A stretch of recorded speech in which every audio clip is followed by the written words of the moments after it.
This is ChangeMakers with Katie Gore, finding the right solutions for the affordable housing community. Welcome back to the conclusion of my conversation with ChangeMaker Wilson Kimball, the President and CEO of the Municipal Housing Authority for the City of Yonkers.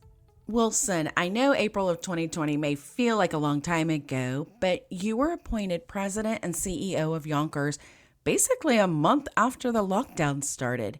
Can you reflect and talk about the impact of COVID over the last year and a half on the tenants at Yonkers Housing? Sure. I mean, there's all this talk about the COVID silver lining. And for me, the COVID silver lining was that no other Macy director had been a director during COVID. So while I was the first female director of Macy, I was also the first person to confront a sort of a major epidemic since we've only been around for 85 years.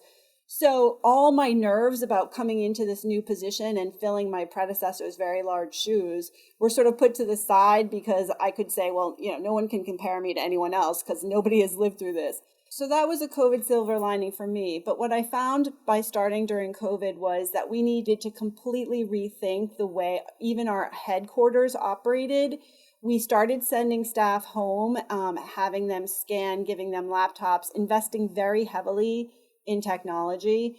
We also started asking residents and tenants and staff to be more mindful of how they interacted. So to the extent that we did more food deliveries so that people didn't have to go out, or we did more cleanings in the hallways on the elevators, or we did drops of PPE that the mayor's office and the Office of Emergency Management offered us plenty of PPE, and we just got it out there pretty much every day. And we did education campaigns. We put up flyers everywhere. We started a newsletter. We started social media.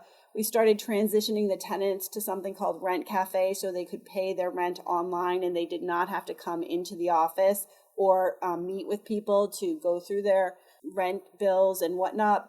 The other thing we did is we commissioned a group out of New York City to go through and do videos of all of our different units. So now we didn't have to bring people to the units to show them what they might want to move into. We could say, just go on our website and, this is what that unit will look like. We really cut down on the interaction between our staff and the tenants and forcing the tenants to sort of come out of their shell. I mean, I think there was an upside and a downside to that, right? I mean, when you start isolating people for their own health, you end up isolating people, which is not good. So, we started our Facebook Live program. Once a month, we interview people or talk about issues. We started a huge social media campaign on Insta and all of that, just so that people felt more connected. We started doing a monthly newsletter, and then all of our different buildings. We have 18 different sites with 24 buildings on those properties. They all have their own newsletter. And I think we're one of the few municipal housing groups that maintained our resident advisory board and our resident advisory meetings, and we did them all online. We really pushed to keep people engaged because it was really hard and people felt very disconnected. And we also did wellness checks pretty much every day. And then this February 2021, we did a vaccine drive where we actually drove our tenants to a community center set up by then Governor Cuomo, and we vaccinated over 800 people. And the staff worked double overtime, and we got it done in 4 days with Sun River Health. Yonkers, you guys are just only a few miles away from Manhattan. And, you talk about the difference in, scale of people who are needing healthcare and, incomes at $22,000. And then, just a few miles away, you have, all of the glories, if you will, of Manhattan. As you've tackled each of these issues, whether it's access to housing or health, what's the coordination like between, you and New York City? You've mentioned a couple times with the larger state as a whole, but walk us through how you go through the coordination process with New York City itself. Are you guys just kind of, your own piece, or do you have to tackle several of these things together? We're kind of our own world over here. That we do have So we did an assessment because Mayor Spano's looking at increasing affordable housing in the city. So we wanted to look at the number of people who poured in versus the number who poured out. So what we found is that about 70 more families poured in than poured out every year. So that's actually like a building worth of families are porting in here every year. So that's a lot to take on when you're also trying to address housing for the people who already live here. But more interestingly, when you break down those 70 families that are porting in, you notice that most of them are coming from New York City. So we have had conversations back and forth with NYCHA, and I think that's going to continue because we need to figure out what we're doing. What happens is that an individual who gets a Section 8 voucher in New York City gets paid more for that voucher, and so they can buy more housing in Yonkers with it. And that's a good thing for them, but it's hard to house the people who are here in Yonkers when they're competing against that kind of money coming in from New York City. Mm-hmm. On a previous podcast, we spoke with your neighboring housing authority, the head of the New York City Housing Authority, NYCHA, with Greg Russ. And, they're going through a lot of the redevelopment phases and, some transformation initiatives.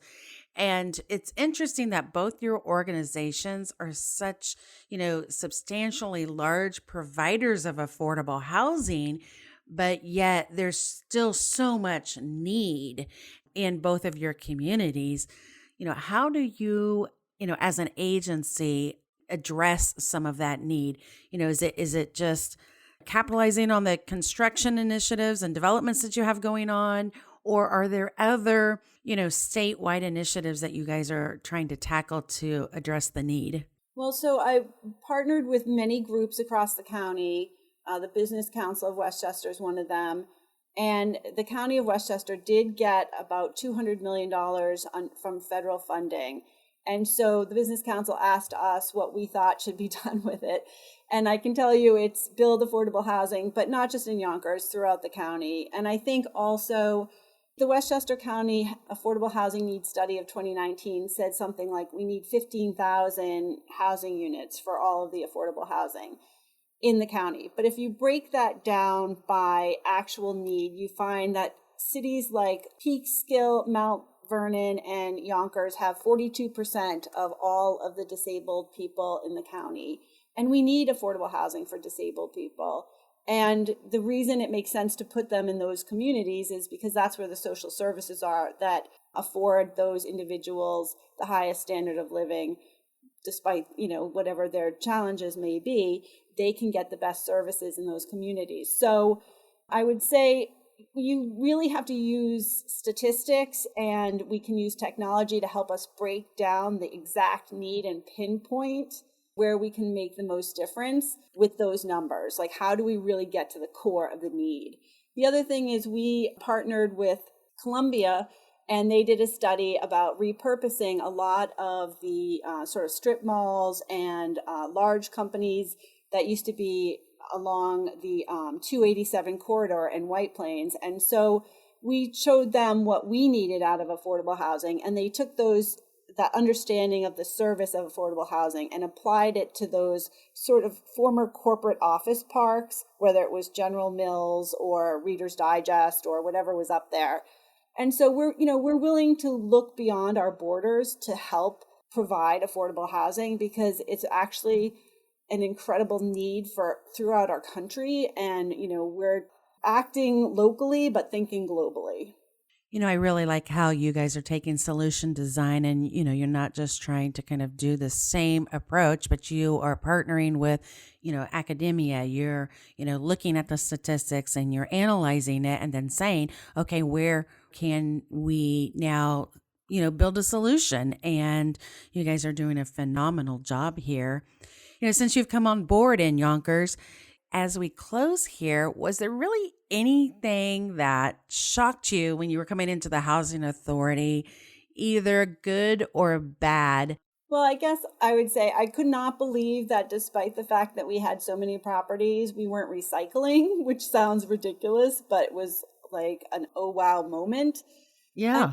And I also thought that, it was time to focus on more sustainable housing. So we are going through a whole study now on one of our, what was formerly a senior housing, but through RAD will be a family housing unit, sort of by the New York City border, Lower Court. And it's had tremendous flooding problems. And obviously, because of Hurricanes Henri and Ida, it really came to the surface, so to speak. And so now we're partnering with Groundwork Hudson Valley to really figure out how to do something with those buildings, whether it's a bioswale or it's, putting the boilers out of the basement in an outbuilding and taking the community center out of the basement and creating outdoor space in the yard, like, in a pergola or something. We've really had to address that issue. And so climate change is something that really has hit us in the last year, as well as COVID. And so that's going to be driving our decision making for a while. Well, listen, you and your team at the Yonkers Housing Authority sure have a lot on your plate, and you guys are all doing a great job at moving each of these issues forward for affordable housing. We really appreciate hearing about what you're doing with the residents, what you're doing in development, and really even with climate change. So thank you so much for your time, and we wish you the best of luck. Thank you, Katie. Thanks for having us. Thanks for listening to ChangeMakers with Katie Gore. To find out more about Katie, go to quadel.com. That's QUADEL.com. This has been a production of Forbes Books Radio.